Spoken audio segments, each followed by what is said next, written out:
Hello everyone, hope all of you are fine. Welcome to LIMS Legend Institute of Management and Sciences.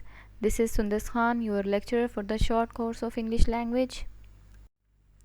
This is our fifth session of short course of English language.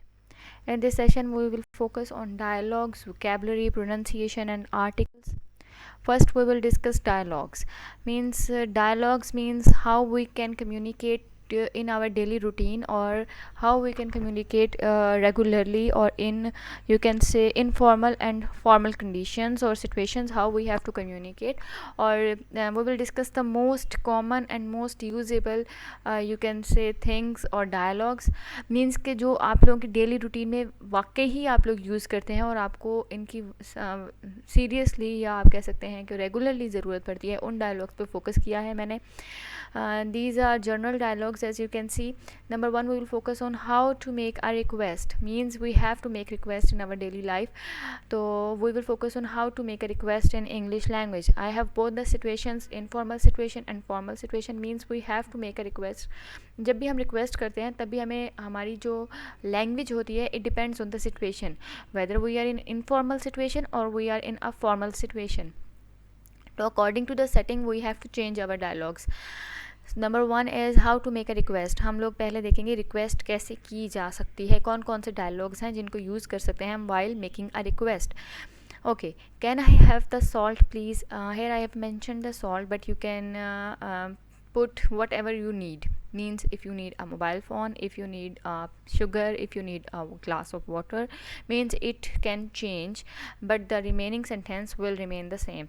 So you have to put the word or the thing you need while making a request. Okay, can I have the salt please? Means कि अगर आपको salt चाहिए, sugar चाहिए, mobile चाहिए, glass of water चाहिए, तो आप उसको यहाँ पे पुट करें और आप वो फिर रिक्वेस्ट जो है वो बना सकते हैं. Can I have the salt please, और you can say can you open the door please. Means this is a second request कि अगर कोई चीज़ आपने ओपन करवानी है तो how you are going to make the request. Can you open the door please, can I have the salt please. और you can also say open the door please, would you.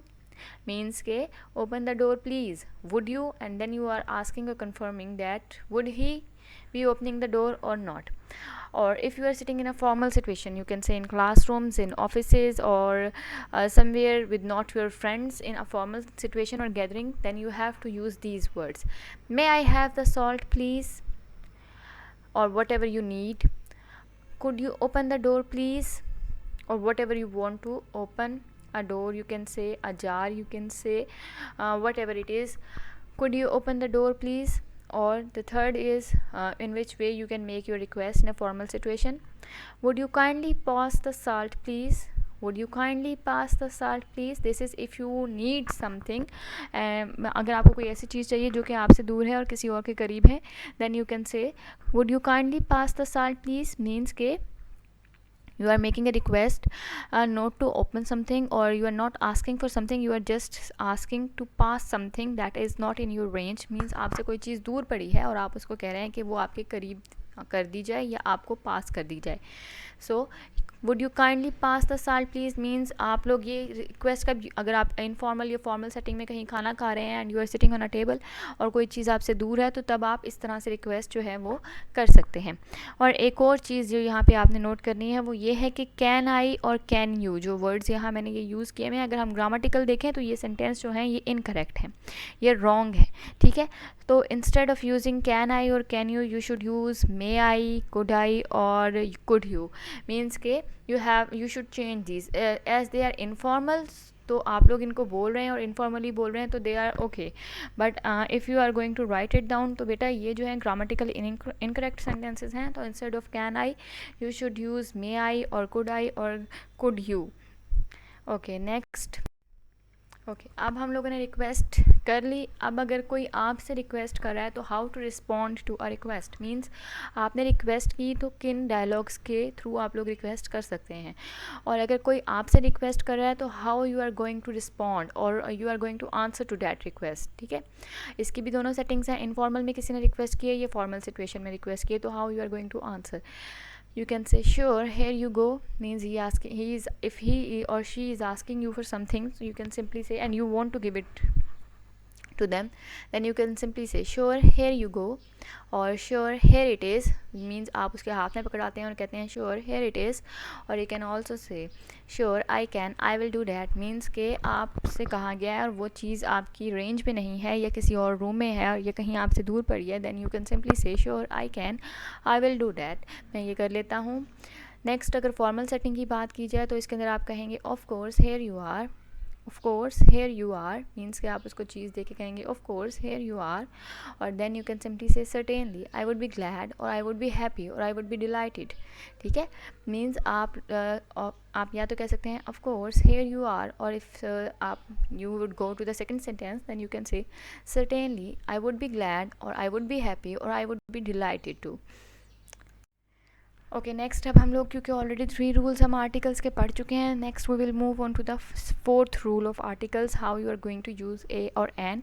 Means हमारा focus तो ए पर ही है, लेकिन जहाँ जहाँ ए नहीं आएगा और वहाँ हम लोग दा जो है वो पुट कर सकते हैं. दा और एन का डिफरेंस देखकर, एन और दा का मतलब दा पुट कर सकते हैं, दा नहीं एन पुट कर सकते हैं. जहाँ ए नहीं आएगा वहाँ हम लोग उसका जो है ऑपोजिट एन पुट कर सकते हैं, बट डिफरेंस देखना पड़ेगा कि यहाँ दा तो नहीं आ रहा. ठीक है, हाँ हम दा के भी रूल्स पढ़ेंगे, बट फर्स्ट हम ए पे फोकस कर रहे हैं, आ पे.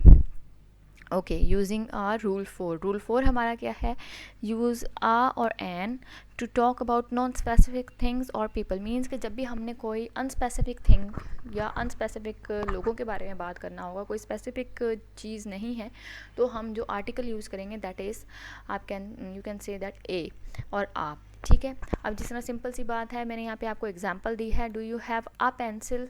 सिंपल पेंसिल हमें चाहिए, हमें किसी भी टाइप की कोई भी पेंसिल मिल जाए, क्योंकि हमारा जो टास्क है वो राइटिंग करना है. ठीक है, तो उसके लिए हमें पेंसिल चाहिए, और हमने आ इसलिए कहा क्योंकि हमने कोई स्पेसिफिक पेंसिल नहीं कहा. You can give us any pencil और we need a single pencil, no matter how मतलब whatever it looks like, we are not interested it और हु इट बिलोंग्स टू. हमें इससे कोई फ़र्क नहीं पड़ रहा कि वो पेंसिल किसकी है और किसके मतलब कि कैसी दिखती है. हमें जस्ट एक स्पेसिफिक अनस्पेसिफिक पेंसिल चाहिए, हमें एक पेंसिल चाहिए, इसलिए हम यहाँ पर आ पुट कर रहे हैं. ठीक है, अच्छा अब यहाँ पे अगर स्पेसिफिक की आपको एग्जांपल दी जाऊँ, पेन दी जाए तो ये देखें जी, डू यू हैव, यहाँ पे आ पेंसिल नहीं आएगा, दैट इज़ अ मिस्टेक. यहाँ पर आना है the pencil that Ali gave you.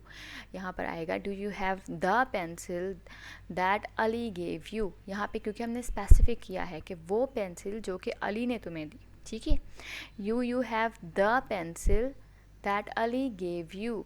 अब यहाँ पे डिफरेंस पता चल गया. यहाँ पे आपको देखें, do you have a pencil means के कोई भी पेंसिल, तो हम लोग आ पुट कर रहे हैं क्योंकि हम लोग स्पेसिफाई नहीं कर रहे कौन सी फैमिली, कौन सी pencil.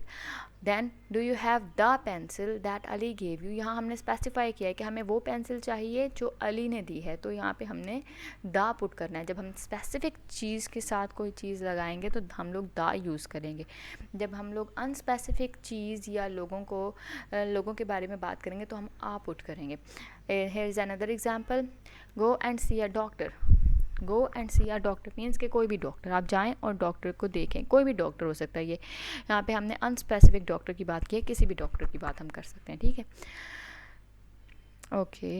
Next we will move to the rule number 5. Rule number 5 पे अगर हम जाएं तो यहाँ पे आप लोगों को जो बात की जा रही है, यूज़ अ और an to mention the category और टाइप ऑफ थिंग और पर्सन. ठीक है, जब हमने किसी भी चीज़ को की कैटेगरी को, टाइप को मेंशन करना होगा, चाहे वो चीज़ है या वो पर्सन है. जब हमने किसी पर्सन या चीज़ की टाइप को या कैटेगरी को मेंशन करना होगा तो हम उसके साथ आ लगाएंगे या एन लगाएंगे. ठीक है, अब आई एम अ टीचर, यहाँ पर आ क्यों लगाया, क्योंकि हम लोगों ने प्रोफेशन की एक टाइप बताई है. There are lot of professions, doctor हो गया और यू कैन से बैंकर हो गया और यू कैन से प्रोफेसर. तो हम लोग एक मेंशन कर रहे हैं टाइप, हम लोग टाइप ऑफ प्रोफेशन की बात करें, दैट इज़ वाई हमने यहाँ पर ए को यूज़ किया है, आई एम अ टीचर. ठीक है, अगर हम सेकेंड एग्जाम्पल की तरफ जाएँ तो he worked as a cashier for 2 years. Means के यहाँ पर भी हमने टाइप ऑफ प्रोफेशन की बात की है या कैटेगरी ऑफ वर्क की बात की है, टाइप ऑफ वर्क की बात की है कि वो 2 साल से कौन सा काम कर रहा है, कैशियर, एज अ कैशियर काम कर रहा है, वो बैंक के अंदर एज अ कैशियर काम कर रहा है. हमने यहाँ पे भी एक स्पेसिफिक आपको बताई है कैटेगरी या टाइप ऑफ अ पर्सन या प्रोफेशन, कि वो पर्सन या प्रोफेशन किस तरह का काम कर रहा है। तो जब हम लोगों ने एक किसी भी चीज़ या किसी भी पर्सन की कैटेगरी या टाइप को मेंशन करना होगा या करेंगे तो उसके साथ हम आर्टिकल आ और एन लगाएंगे। अभी आपको आ के एग्जांपल्स इसलिए दिए हैं क्योंकि हम we are right now focusing on a और आ, you can say. Okay, next we will move to the rule number 6.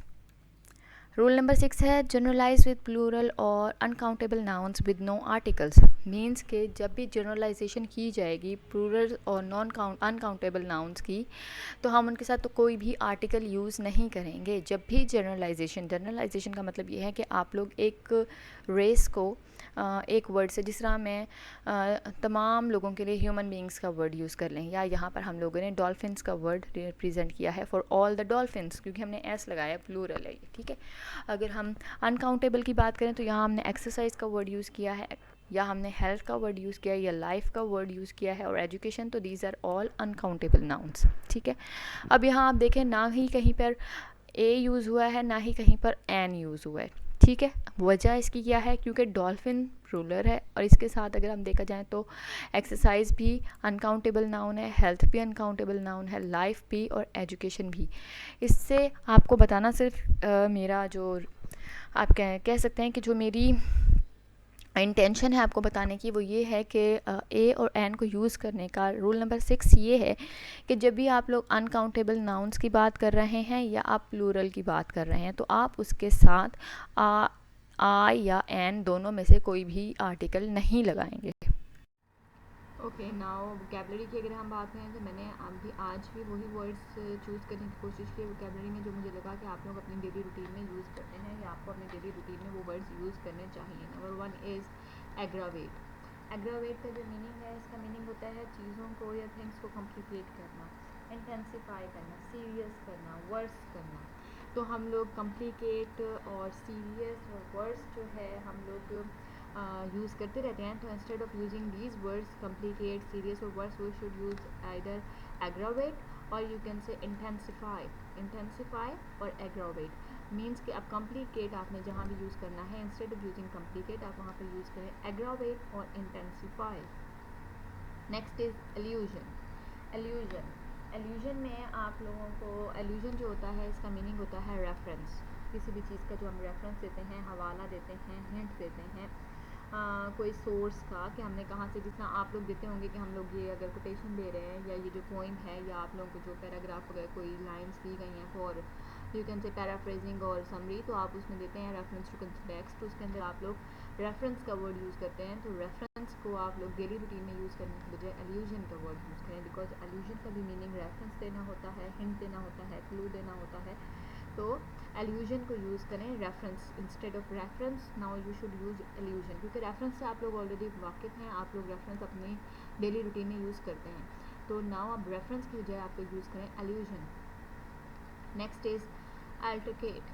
अल्टरकेट का मीनिंग होता है आप कह सकते हैं लड़ाई झगड़ा, जिस तरह यहाँ पे मैंने लिखा है क्वेरल और आर्ग्यू और ब्रॉल आप कह सकते हैं, फाइट कह सकते हैं, डिसएग्री कह सकते हैं। हम लोग क्वेरल और आर्ग्यू, हम लोग ये फाइट भी, ये तीनों वर्ड्स जो हैं हम अपनी डेली रूटीन में यूज़ करते हैं। तो now instead of using argue, quarrel और you can say fight, you should use wrangle और अल्टरकेट। रैंगल, WRANGLE, रैंगल और अल्टरकेट, इन तमाम वर्ड्स का एक ही मीनिंग है, लड़ाई कह सकते हैं आप, यानी कि क्वेरल हम लोग जिसमें कहते हैं क्वेरल, और फाइट और डिसएग्री किसी से होना। तो instead of using these words quarrel, fight और डिसएग्री, यू शुड यूज़ अल्टरकेट और रैंगल और ब्रॉल भी, you can use BRAWL, brawl, इसका मतलब भी लड़ाई झगड़ा ही होता है।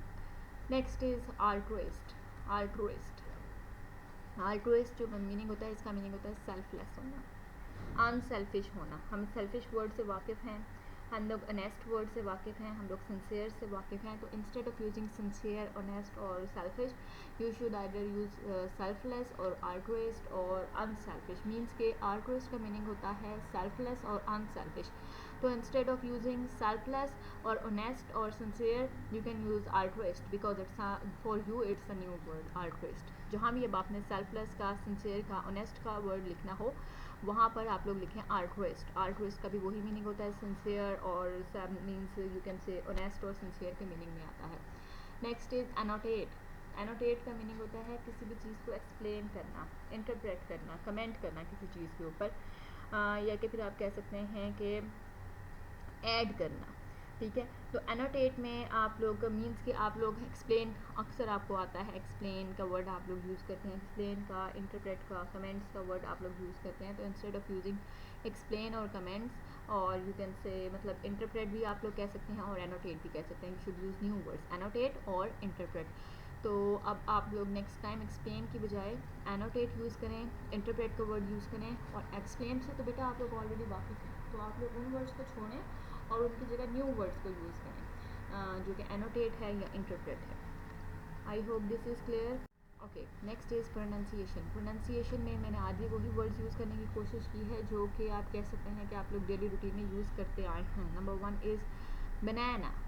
बनाना, बनाना, बनाना आप लोग कहते हैं, थोड़ा सा इसको चेंज करें, banana, banana. Okay, next is departure. Departure, departure, departure. इसको इस तरह से डिपार्चर करके ना बोलें, डिपार्चर, डिपार्चर। और एक्वास्ट, एक्वास्ट, एक्वास्ट, एक्वास्ट, इसका मीनिंग आप लोग ऑलरेडी पढ़ चुके हैं। बैगेज, बैगेज, बैगेज ना कहें इसे, baggage, baggage. absurd, absurd, absurd, absurd कहते हैं आप लोग, absurd, absurd। और adamant ना कहें, adamant, adamant, adamant। इस तरह से इनको यूज़ करें। जब तक आप कोशिश करें कि इनको बार बार प्रोनाउंस करें, जब तक आप इनको रेगुलर बेसिस पे प्रोनाउंस नहीं करेंगे और इनको डेली रूटीन में शामिल नहीं करेंगे, आपका ये सुनने का या मेरे ये बोलने का कोई फ़ायदा नहीं है। Okay, as usual this is a reading paragraph. ये आपको दिया जा रहा है एक न्यू रीडिंग पैराग्राफ, और मेरी वही आपसे रिक्वेस्ट होगी कि इसको रीड करें 4 to 5 टाइम्स। इसके अंदर जो मुश्किल वर्ड्स हैं उसके मीनिंग्स देखें, और उसके बाद इसको आप लोग अगर हो सके तो इसकी ऑडियो बनाएं और इसको लिम्स के चैनल पे पोस्ट कर दें। अदरवाइज़ आप अपने किसी बड़े, कोई सिबलिंग, कोई रिलेटिव, कोई ऐसा जो आपसे ज़्यादा जानता हो इंग्लिश का, उससे आपसे ज़्यादा नॉलेज हो, उसको लाउडली रीड करके दिखाएं और उससे अपने करेक्शंस करवाएं, उससे गाइडलाइंस दें कि कौन कौन से वर्ड को आपको किस किस तरह से करेक्ट करके चेंज करके बोलना है। बेटा जब तक आप लोग रेगुलरली इस चीज़ की प्रैक्टिस नहीं करेंगे ना, तो ये जो आप करने मतलब स्पीकिंग फ्लुएंसी आप लोगों की बेहतर नहीं हो सकती। आई होप कि आप लोग रेगुलरली जो आप लोगों को पैराग्राफ दिए गए हैं और उसके अलावा भी रीडिंग जो है वो अपनी हैबिट बनाएं। रीडिंग को अपनी हैबिट बनाएंगे तो ही आपकी जो स्पीकिंग पावर है वो इंक्रीज़ होगी, अदरवाइज़ नहीं। तो इसको रीड करें, रीड करके इसकी ऑडियो बनाएं और लिम्स के चैनल पर पोस्ट कर दें, और हम लोग इसमें से देखेंगे कि कौन कौन सी चीज़ों मतलब वर्ड्स की प्रोनाउंसिएशन में मिस्टेक्स है, और हम उसको करेक्ट करके आप तक आपके आंसर्स पहुंचा देंगे।